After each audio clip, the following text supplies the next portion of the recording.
الدنيا كلها مدرسة، طول الإنسان ما هو عايش بيتعلم، الشاطر اللي بيتعلم. فأنا اتعلمت حاجات كتير في حياتي من الناس ومن نفسي. يعني أشوف فيك فضيلة أتمنى أنها تكون عندي، شفت رذيلة إذا كانت فيا أخلص منها. بالطريقة دي نظفت نفسي من كل الشوائب الوحشة. رغم انه قعد في منصبه 19 شهر بس، لكنه حقق المعادلة الصعبة. فمن بين كل وزراء الداخلية اللي عدوا على مصر، هو الوحيد اللي حقق شعبية كبيرة ونال حب واحترام الشعب المصري من جميع طوائفه، من المؤيدين للنظام وحتى من المعارضين. وده على عكس عادة المصريين مع الوزراء ورجال السلطة. بس تفتكروا ايه السبب في شعبية أحمد رشدي؟ اتولد أحمد رشدي محمود عيد في 29 أكتوبر عام 1924 في بركة السبع بمحافظة المنوفية. وبعد إتمامه الدراسة الثانوية التحق بكلية الشرطة وتخرج منها عام 1946، وبدأ عمله كضابط صغير في قسم شرطة رود الفرج بالقاهرة. وواصل بعدها التدرج في مناصب الشرطة المختلفة، خاصة في مجال المباحث الجنائية. ذكرت بعض المصادر انه في عام 1954 هو من قام بتقديم رفعت الجمال الشهير برأفت الهجان، وقام بترشيحه لضباط جهاز المخابرات العامة لتجنيده واستخدامه في اختراق المجتمع الإسرائيلي. والحكاية بدأت لما كان رشدي على تواصل مع رجل المخابرات العامة المصرية اللواء عبد المحسن فايق، واللي كان في المسلسل الشهير رأفت الهجان معروف باسم محسن ممتاز، واللي كان عنده رغبة كبيرة بزرع جاسوس داخل إسرائيل وإنه يدخله عش الدبابير بين اليهود. وكان بيدور على شاب مصري وفي عنده ولاء لبلده، وكان خايف يجند يهود لأنه كان عارف إنه بمجرد ما يوصل اليهودي لإسرائيل هيخون مصر. فاللواء رشدي أول ما شاف رفعت الجمال واللي كان بيحاول يهرب وقتها في واحد من كمان الداخلية، لقى معاه أكتر من جواز سفر، ولقى إنه عايش بأكتر من شخصية وبيحمل أكتر من اسم وبيتكلم بعض الكلمات الإنجليزية والفرنسية. فلقى في الشخصية الخادعة اللي بيدور عليها، وفعلا نجحت المهمة وتمت العملية كلها بنجاح بفضل أحمد رشدي. التحق بعدها الضابط أحمد رشدي بالعمل في جهاز مباحث أمن الدولة. وفي عام 1958 وبعد اتحاد مصر وسوريا في معارف بالجمهورية العربية المتحدة، خدم رشدي في سوريا وكان برتبة رائد. وبعد لما وقع الانفصال في عام 1961 بعد الانقلاب اللي قام به العقيد عبد الكريم النحلاوي، تأزمت الأمور وتم اعتقال أحمد رشدي هناك، وقضى في السجن فترة قصيرة، وكان آخر من عاد إلى مصر من المعتقلين المتواجدين هناك. تدرج بعدها رشدي في المناصب لحد ما تولى منصب مساعد وزير الداخلية ومدير أمن القاهرة في الفترة ما بين عام 1976 وعام 1978. وفي شهر مارس وبالتحديد يوم 30 تولى منصب مساعد أول وزير الداخلية ومدير جهاز مباحث أمن الدولة. وبنوصل لعام 1981، السنة اللي كانت فيها مصر على موعد مع حدث فارق ولحظة مفصلية، وهو حادث المنصة اغتيال الرئيس أنور السادات. وقتها برز دور أحمد رشدي بشكل واضح. في اليوم ده 6 أكتوبر عام 1981 كان اللواء أحمد رشدي مع اللواء فاروق الحيني مساعد وزير الداخلية في مكتب مساعد وزير الداخلية حسن أبو باشا، وكانوا بيشاهدوا العرض العسكري. ولما اتقطع الإرسال واتسمع صوت طلقات رصاص، طلب اللواء رشدي وقتها إنه يتجه على الفور لمبنى الإذاعة والتلفزيون لتأمينه، لأنه من البديهي وفي ظل الظروف الغامضة اللي حصلت إنه من المحتمل أن يحدث هجوم على مبنى الإذاعة والتلفزيون لإذاعة بيان انقلاب عسكري أو خلافه. وبالفعل اتجه اللواء أحمد رشدي لقيادة القوات المتمركزة أمام مبنى التلفزيون في مسبيرو، وفشل مخطط اللي خططه لاغتيال السادات من الاستيلاء على الإذاعة والتلفزيون وتوجيه الناس من خلاله. في عام 1984 وتحديدا يوم 17 يوليو وقبل خروج اللواء أحمد رشدي على المعاش ب3 شهور، اختار الرئيس مبارك رشدي وزيرا للداخلية، وكان التكليف المعلن هو القضاء على انتشار المخدرات في البلاد. تولى اللواء أحمد رشدي منصب وزير الداخلية في حكومة كمال حسن علي رئيس وزراء مصر، وكمل رشدي في منصبه وقت حكومة الدكتور علي لطفي اللي تولى رئاسة الوزراء في 4 سبتمبر سنة 1985. وده بعد ما اعتذر كمال حسن عن استمراره في منصبه بسبب ظروفه الصحية اللي منعته يكمل في الوزارة. ومن وقت تعيين اللواء رشدي وهو مسيطر على كل قضايا الفساد واستغلال النفوذ والرشوة والمحسوبية. وأكيد سمعت عن قضية عبد الحميد البكوش، واحدة من أكبر القضايا اللي كانت هتأثر على سمعة واسم مصر عالميا، واللي بدأت لما حاول القذافي يختار رئيس وزراء ليبيا الأسبق في عهد الملك إدريس السنوسي المعارض الليبي عبد الحميد البكوش في مصر سنة 1984. فوصلت المعلومات لمصر بأن القذافي هيبعت فريق علشان يتخلص من البكوش، وبناء على الكلام ده كله كله اتراقبت المطارات المصرية على مدار الساعة، وفي واحدة من الرحلات كان في 3 أجانب قادمين عليها ومش معاهم جنسية البلد اللي جايين منها، والصدفة إن ال3 كانوا ماسكين شنطة بنفس النوع واللون. فدخلوا الجمارك علشان يتفتشوا، ووقتها لقى رجال المخابرات المصرية في الشنط رسم خريطة للبيت اللي قاعد فيه المعارض الليبي عبد الحميد البكوش. بعدها سمحت ليهم السلطات المصرية يدخلوا القاهرة، وبعد وصولهم بدأوا يجندوا عدد من المصريين، لكن المفاجأة إن العناصر اللي جندوهم كانوا من المخابرات المصرية، واتفقوا معاهم على تنفيذ عملية اغتيال البكوش نظير مبلغ مالي، واتفقوا على اليوم اللي هتتنفذ فيه العملية. وأخذ عناصر المخابرات المصرية البكوش لمقابر الغفير، ووقتها استعانت المخابرات المصرية بالمكير محمد عاشوب، واللي قدر يغير شكل البكوش وقلبه لشكل الجثة الهامدة. وبعد وصول فريق الاغتيال للمكان وتأكدهم من وجود جثة البكوش، تم تصويره واتبعتت الصور على الفور للقذافي، اللي أمر بنشرها على الفور في كل وسائل الإعلام الليبية. وفي اليوم الثاني كان وزير الداخلية أحمد رشدي في مؤتمر صحفي عالمي من القاهرة، ومعاه عبد الحميد البكوش علشان يقول جملته المعروفة بكوش إز ألايف، واللي معناها إن البكوش حي. ودي كانت الخطة اللي بتقول إن القذافي كان متورط في محاولات اغتيال في مصر. واحد من أهم الملفات اللي واجهت اللواء رشدي بعد توليه الوزارة هو ملف تجارة المخدرات. فبنهاية عصر الرئيس السادات بدأ ملف تجارة المخدرات يتضخم بشكل كبير بعد انتشار مخدر الحشيش كالخبز، وكان بيتباع في كل مكان وبأسعار في متناول الجميع، وما تقالش عليه قاهر المخدرات من فراغ. وده لأنه من وقت ما تولى الوزارة وهو حاطط هدف قدام عينيه اللي هو تجارة المخدرات زي ما قلنا، لأنه كان شايفها آفة ولازم يخلص عليها.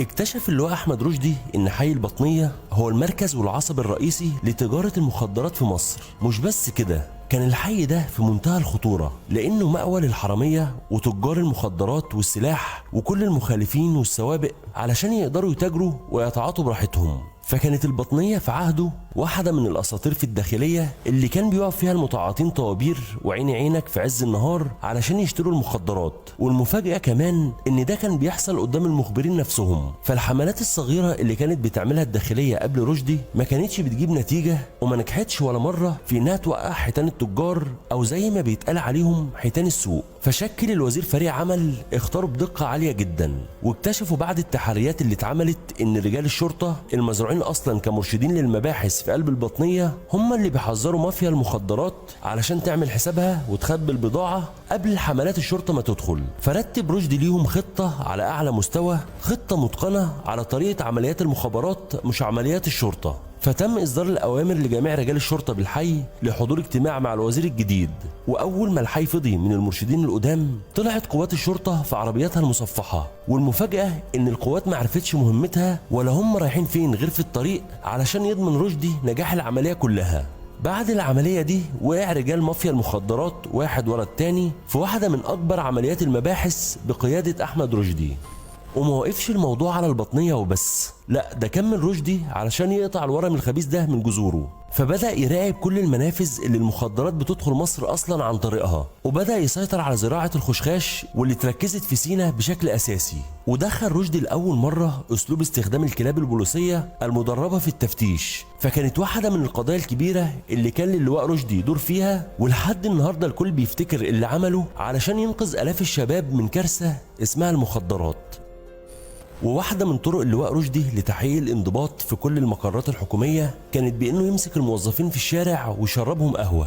اللي حصل يا صديقي العزيز وقت ولاية رشدي لوزارة الداخلية إن الضباط كانوا بيوقفوا الناس في الشارع ويسألوهم لو كانوا موظفين ولا لا، ولو رد الشخص وقال أيوه وكان فعلا في الشارع في وقت العمل بياخدوا الضابط ويقول له إحنا عازمينك على فنجان قهوة. وفي آخر اليوم يوصل البيان للواء رشدي موجود فيه أسامي كل الناس في كل الوزارات اللي كانوا سايبين شغلهم في أوقات العمل الرسمية علشان يكلم الوزراء ويقول لهم في كذا موظف من عندكم كانوا في الشارع أوقات العمل الرسمي، ضيوف عندنا بيشربوا قهوة، ابعتوا مندوب ياخدهم، في إشارة منه يعني للوزراء إنهم يفتحوا عينيهم. ودي كانت واحدة من الطرق اللي قدر بيها اللواء رشدي إنه يحقق الأمن ويفرض النظام في كل شبر في البلد.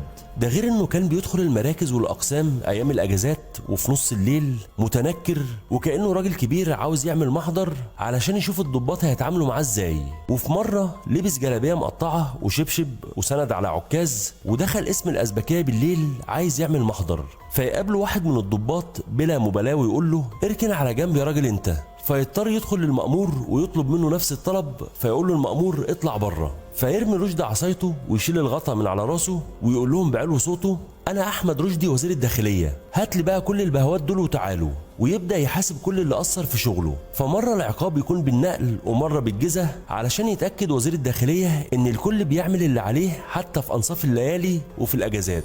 وحكايه من الحكايات اللي لما هتسمعها هتستغرب جدا من تصرف اللواء رشدي فيها، هي حكايه استقاله ابنه من الشرطه. فالصدفة كانت ان يوم تخرج ابن اللواء احمد رشدي من كلية الشرطة كان اليوم نفسه اللي تعين هو فيه وزير للداخلية، فحضر حفل تخرج ابنه لكنه ما اعلنش عن المنحة اللي بياخدها الضباط كل سنة بعد تخرجهم. فاصحاب ابن اللواء رشدي كانوا بيهزروا معاه وقالوا له ما تشوف لنا الموضوع ده كده، واللي معناه يعني اتوسط لنا عند والدك وصرف لنا المنحة. ولما فتح الموضوع مع والده اتردد رشدي في انه يصرفها لانه خاف يتقال عنه صرف المنحة علشان ابنه يستفيد منها. وقتها طلب اللواء من ابنه يستقيل من كلية الشرطة ويعفيه من الحساسية دي، ولما فكر ابنه في موضوع الاستقالة اتردد لانه ما كانش عنده اي شغل تاني، فتراجع عنها ونسي الموضوع كله. لكنه اتفاجئ لما كان في شغله بإشارة وصلته بتقول ان طلب استقالته اتقبل، فاستغرب جدا من الموقف. استقالته اتقبلت ازاي اصلا وهو ما قدمهاش؟ علشان يكتشف ان والده هو اللي كتب الاستقالة ووقع عليها كمان نيابة عنه. وما وقفش الموضوع هنا، ده في الوقت نفسه كان اللي بيفكر يسيب خدمته ويستقيل من الشرطة قبل ما يقضي عدد سنين معين بيتفرض عليه غرامة حوالي 6000 جنيه وقتها، وكان للوزير طبعا الصلاحية الكاملة في انه يعفي منها ضابط المستقيل او لا. واكيد مش هتستغرب لما تعرف ان اللواء رشدي رفض يعفي ابنه منها، لكنه سمح له انه يسددها على اقساط، وده لانه كان عارف انه مش معاه المبلغ كامل. وبعد ما ساب ابنه الشرطة قرر يتجه للمحاماة، وفعلا حقق فيها نجاح كبير ومبهر علشان يكون رشدي من الوزراء القليلين اللي ما فرقوش حتى ما بين ولادهم وبين باقي الناس.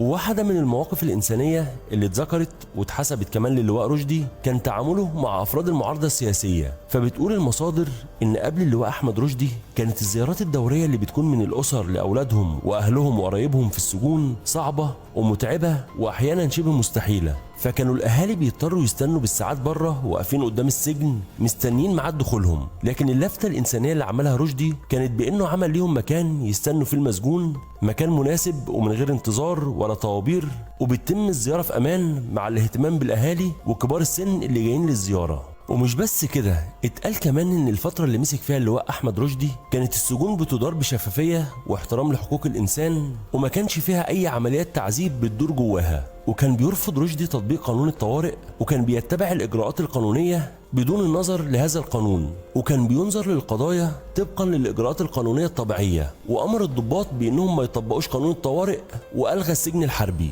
لو رجعنا لحياتك الدموع فيها اكتر ولا الابتسامات؟ لا الدموع، يعني انا عندي عاطفي زيادة عن الحد مع كل الشدة يعني مثلا المسكين مريض، الحاجات دي بتأثر في نفسيتي قوي.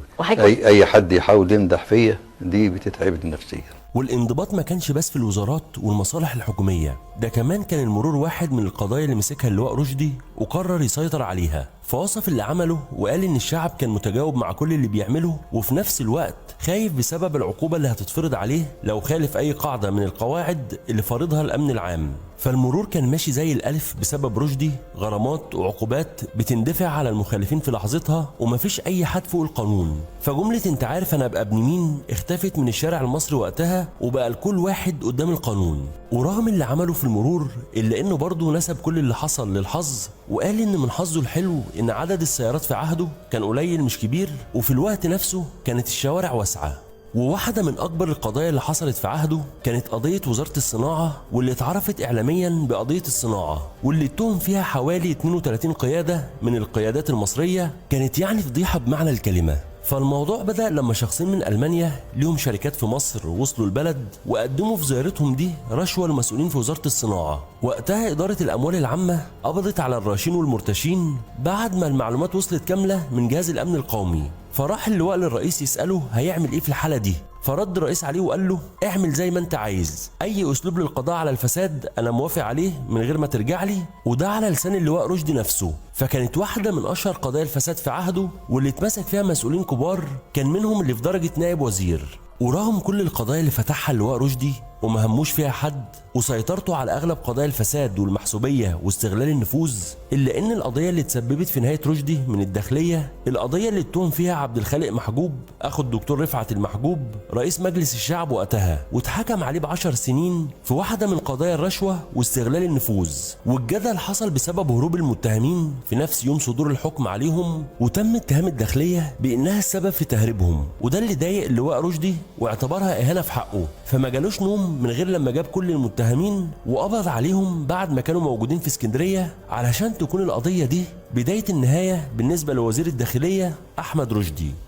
ولان رشدي كان انسان نظيف وبحاول يخلص على الفساد والرشوه والمخدرات، تصرفاته دي ما عجبتش الشخصيات التقيله واللي كانت ضمن حاشيه الرئيس الاسبق مبارك، واللي في الوقت نفسه كانوا مستفيدين من الاوضاع الفوضويه، فكانوا شايفين ان رشدي بالنسبه لهم مشكله كبيره، فهو اللي بيوقف المراكب السايره. ده مسك 2 من اكبر قضايا الفساد والرشوه في مصر في اقل من 2 سنين، واللي كان المتهمين فيها رجاله تقال قوي من البلد، فبدأوا يرتبوا له ويدبروا له مكايد علشان يخلصوا منه، وده لانه بقى خطر عليهم وبيهدد عروشهم وامبراطورياتهم اللي بنوها على اساس وعمدان فاسده. فكانت الخطة هي نشر إشاعة وسط جنود الأمن المركزي، واللي كانت بتقول إن الخدمة مدتها هتزيد من 3 ل5 سنين. مش بس كده، ده كمان الراتب اللي بياخده الجندي الواحد هيقل. فاللي حصل إن وقت ما كان اللواء رشدي في بيته وصلوا خبر بإن في تجمهر من جنود الأمن المركزي في الجيزة عمالين يخربوا ويحرقوا كل الأماكن اللي بتقابلهم في طريقهم، فكانت واحدة من أبشع الاحتجاجات وعمليات التخريب وقتها. ولما قرر يروح لهم علشان يهديهم ويفهم منهم اللي حصل، دخل وسطهم وحكى رشدي عن الموقف ده، وقال إنه حس إنه خلاص كان هيموت فيه، فوقتها نطق الشهادة بعد ما اتكلم مع الضباط، لكن ما كانش فيه فايدة من كلامه معاهم. ولما اتدخل رئيس مجلس الوزراء علشان ينهي المشكلة دي، كلم رشدي وقال له الموضوع ده لازم يخلص يا رشدي، اتصرف ونزل الامن المركزي. فكان رد اللواء رشدي انه مش هينزل امن مركزي ضد امن مركزي، ومش هيخلي ضابط يضرب ولا يحارب زميله. وبعدها خلص الموضوع لما الجيش نزل للشارع ورجعت الاوضاع زي ما كانت. بيقول اللواء محمود الشريف أستاذ الأمن القومي بكلية الشرطة إن يوم أحداث الأمن المركزي التقى بالوزير أحمد رشدي في مكتبه في وزارة الداخلية، وقال له وقتها فاكر لما كنت بقول لك احمي نفسك من اللي هيحصل بعد لما قبضت على شقيق رفعت المحجوب؟ فرد عليه وقتها وقال له ما حسبتش دي يا أبو حنفي. وبعد اللي حصل قرر اللواء أحمد رشدي إنه يقدم استقالته ويسيب الوزارة، وفي 27 فبراير سنة 1986 قدم استقالته للرئيس حسني مبارك وانتهت خدمته في وزارة الداخلية. وبعد ما قدم استقالته زاروا الشيخ الشعراوي في